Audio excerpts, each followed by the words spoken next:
I'm just gonna seat fill with the quality ones. Cheating. He's cheating. Okay.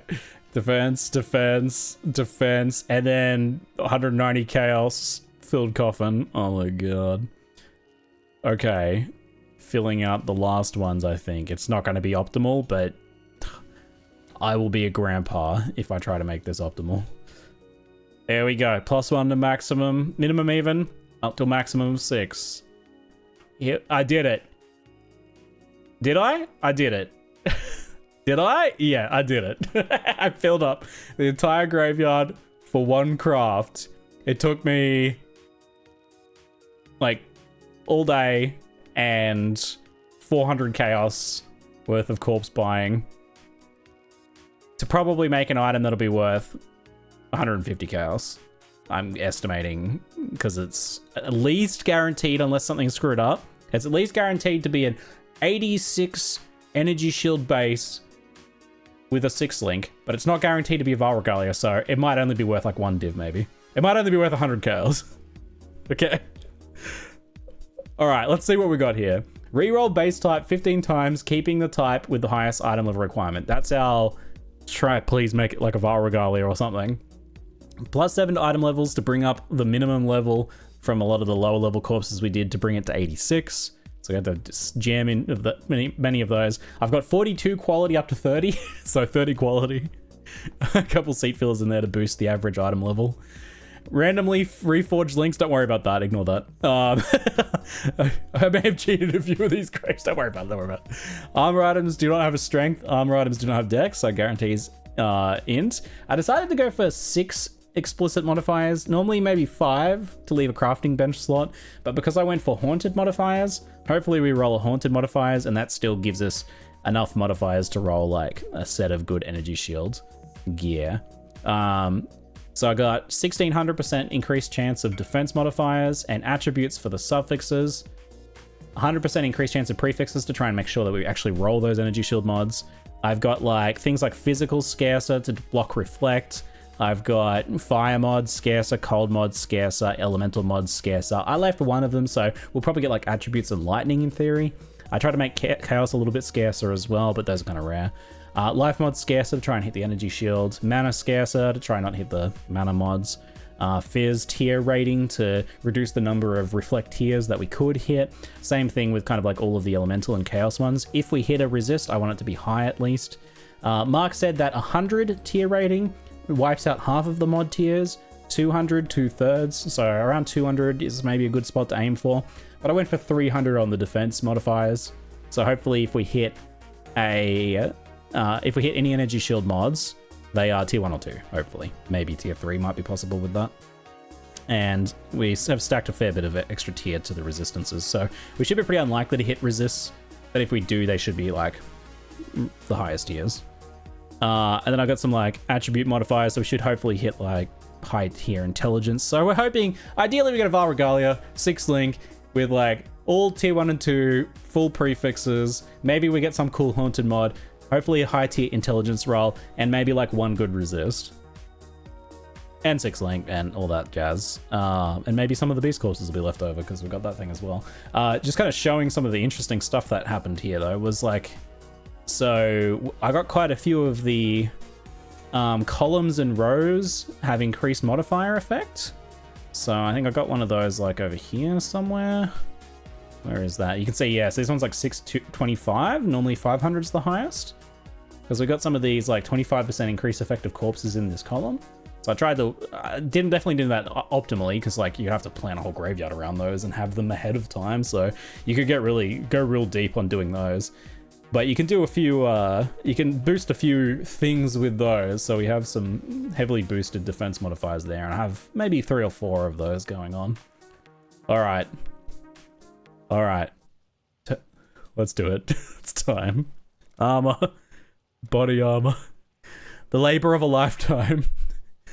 I really hope that ZiggyD put like an extra long one for doing the entire graveyard. Oh yeah, why are we doing this?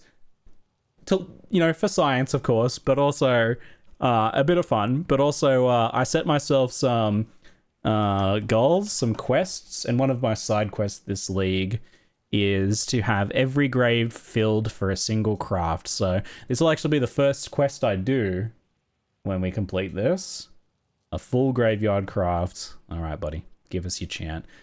Give me your slam poetries. May the glow of Lunaris heal your pains It looks epic. Look at this. Soldier, so that you may house their valiant soul.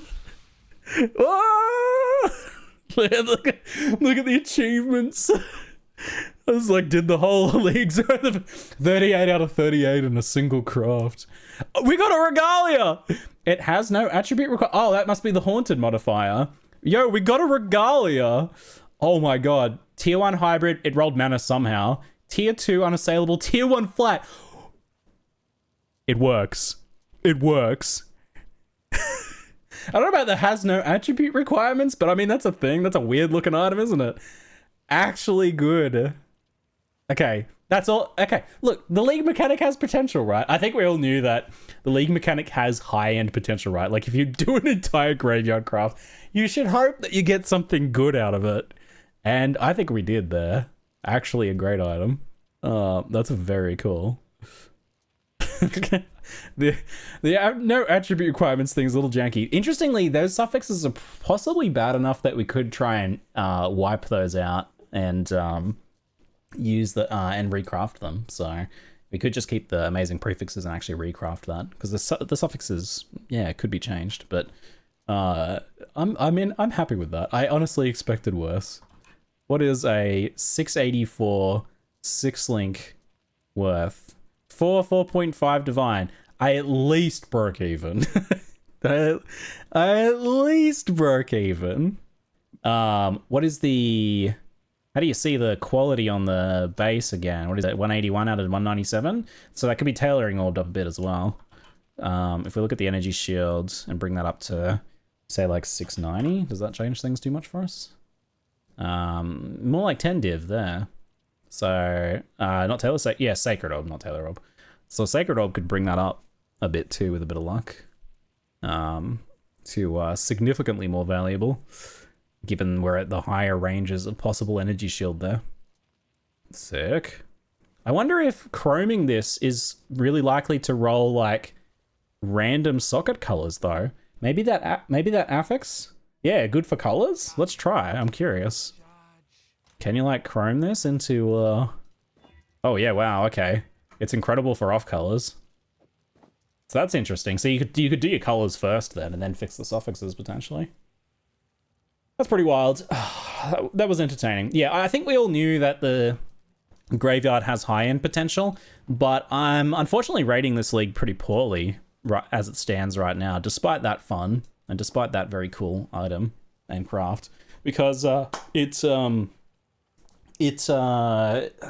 really lacks the low and mid potential, right? Like, you should really be able to throw a few corpses in and produce pretty good to usable items, and that just is not the case. You have to really know a lot about the mechanic, like how the kind of like tier blocking and everything works, which is very counterintuitive, and even the wording of how that stuff's described in game is kind of a bit misleading as well, or a bit confusing. So it's a lot of work, and even at the higher ends as well, it is like quite laborious to do.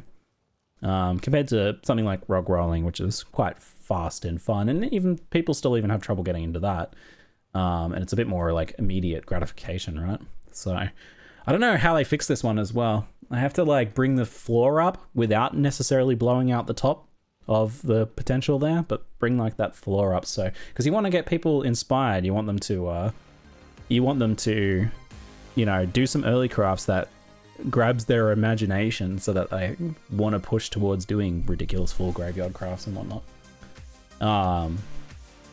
But I will say though, at the top end though, it seems like the potential is quite insane, because it's such a, you can throw so many corpses at it, and you can make it so very likely to roll just tier 1s and 2s across the board like that. I picked an energy shield chest because in the end it's pretty simple. I could just make everything else super rare and make defenses super common and high tier, right?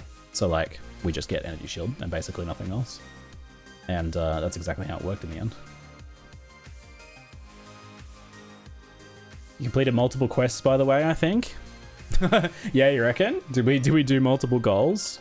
We did Every grave filled for a single craft. Necrocraft something worth 1 div. Necrocraft something worth 10 div. Yo, I think we did 3 quests in one go. Now I just have to do GG item for my character and double fractured item for my Necrocraft side quests. Yeah, I think I did like 3 quests there, because potentially that's worth 10 div if there's some... It's hard to say. Maybe it would depend on what we end up selling it for, because of the unusual off-coloring and potential to fix the suffixes. And the higher end with a bit of sacred orbing. Yeah, potentially. What would be a GG item for your character? Yeah, I don't know. I don't know about that one. Maybe like a really good pair of gloves or something. You gonna fix the suffixes? Yeah, maybe tomorrow I might mess with the suffixes. Yeah, I'm gonna leave it there for today, folks. It's been fun. Hope you enjoyed the full grave craft.